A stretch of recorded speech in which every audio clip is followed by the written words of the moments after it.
नमस्कार, मैं हूं अरविंद सिंह। अगर आपकी गाड़ी का इंश्योरेंस नहीं है तो आपके लिए खबर अच्छी नहीं है। हो सकता है कि आने वाले दिनों में इसके चलते आपको पेट्रोल और डीजल से भी इनकार कर दिया जाए। आप पेट्रोल पंप पर जाएं और कर्मचारी ये कहते हुए आपको पेट्रोल और डीजल देने से इनकार कर दे कि चूंकि आपकी गाड़ी का इंश्योरेंस नहीं है, लिहाजा हम आपको डीजल या पेट्रोल नहीं दे सकते। ये कोई सोशल मीडिया पर चल रही अफवाह नहीं है, बल्कि आने वाले दिनों में हकीकत हो सकती है।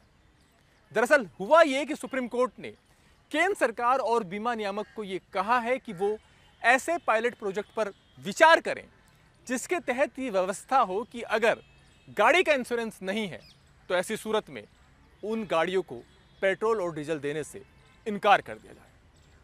अब आपके जहन में सवाल ये उठ रहा होगा कि आखिर सुप्रीम कोर्ट ने ऐसा किया क्यों, इसके पीछे की वजह क्या है और बिना बीमा वाली गाड़ियों की पहचान कैसे होगी। कोर्ट ने इसे सुनिश्चित करने के लिए भी अपनी तरफ से कुछ सुझाव दिए हैं, उन पर हम आगे बात करेंगे। लेकिन पहले यह समझना जरूरी है कि सुप्रीम कोर्ट ने अपने इस फैसले में जिस थर्ड पार्टी इंश्योरेंस की बात कही है वो आखिर क्या है। दरअसल कोर्ट के सामने सवाल पेट्रोल और डीजल का नहीं, बल्कि सड़क दुर्घटना के पीड़ितों के लिए मुआवजे से जुड़ा था। थर्ड पार्टी इंश्योरेंस कानून के तहत जरूरी है।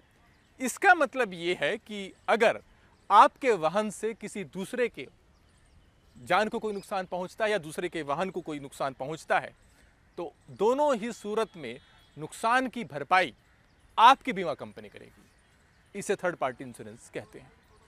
लेकिन सुप्रीम कोर्ट ने यह पाया कि इस देश में 56% वाहन ऐसे हैं जो बिना इंश्योरेंस के चल रहे हैं, यानी करोड़ों की तादाद में ऐसे वाहन हैं जिनका कोई इंश्योरेंस नहीं है।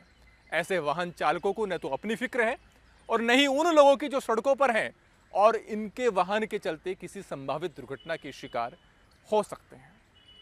और यही वजह है कि सुप्रीम कोर्ट ने केंद्र सरकार और IRDAI से कहा है कि वो ऐसे पायलट प्रोजेक्ट की व्यवस्था करे जिसके तहत ये प्रावधान हो कि अगर गाड़ी का इंश्योरेंस नहीं है तो पेट्रोल और डीजल नहीं मिलेगा। कोर्ट ने साथ में यह भी कहा है कि जो सड़क पर लगने वाले कैमरे हैं उनको बीमा डेटाबेस से जोड़ा जाना चाहिए ताकि तुरंत उनकी पहचान हो सके कि आखिर किस गाड़ी का बीमा है या किसका नहीं, और जरूरत पड़ने पर उनका ई चालान भी जारी किया जा सके। कोर्ट ने इसके साथ ही यह भी कहा है कि जो ट्रैफिक पुलिस कर्मी हैं उनके पास भी इस तरह की डिवाइस होनी चाहिए कि वो मौके पर ही ये बात सुनिश्चित कर सके कि किस गाड़ी का बीमा है और किसका नहीं। कोर्ट ने यह भी कहा है कि जो नए वाहन हैं उनको का जब इंश्योरेंस हो तो उसकी अवधि को बढ़ाए जाने की जरूरत है, और जरूरत इस बात की भी है कि जो सड़क दुर्घटना में घायल पीड़ित हैं उनको मुआवजा जल्द दिया जाए, उनके घर वालों को लंबे वक्त तक मुआवजे की रकम के लिए अदालतों के चक्कर ना काटना पड़े।